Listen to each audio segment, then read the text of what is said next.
In 1776, the United States was born, and these men were picked to lead our country.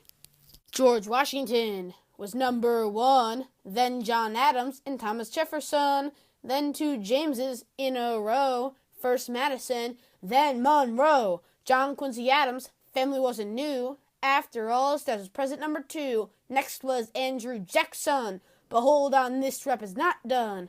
Martin Van Buren, then William Henry Harrison, was the 9th to lead our nation. Next to John Tyler, a really strange folk. After him was James K. Polk. Zachary Taylor was before the Civil War. Then came Millard Fillmore. Franklin Pierce was the 14th leader of our land. Then there's James Buchanan. Abraham Lincoln was the boss on the years before Andrew Johnson.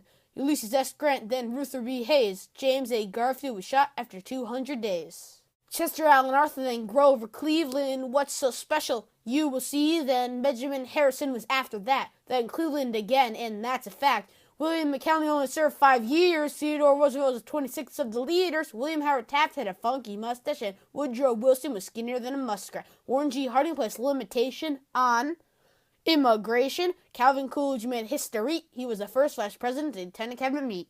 Herbert Hoover started the Great Depression. Then came FDR, who took full possession of the White House in 1933 and served 12 years for you and me. Next up was Harry S. Truman. Helped us fight in World War II, man! Dwight D. Eisenhower was also known as Ike. He was a general in World War II. That's a cool sight. JFK was assassinated in his car. Johnson and Nixon, who was the worst by far. He was almost impeached because of the Watergate scandal, but he resigned before he could get bundled. General Ford stepped in after Nixon. Helping the country was his overall mission. After that is Jimmy Carter. Before being president, he was a peanut farmer. Reagan was an actor and a lifeguard. He's one of the most memorable by far. H.W. Bush's son would take office later. It's hard to tell which one is greater. Clinton was number 42, and his wife ran after him too. Next came Bush's son, and this rap is almost done. Obama was the first black one. Trump is the most recent to lead our nation.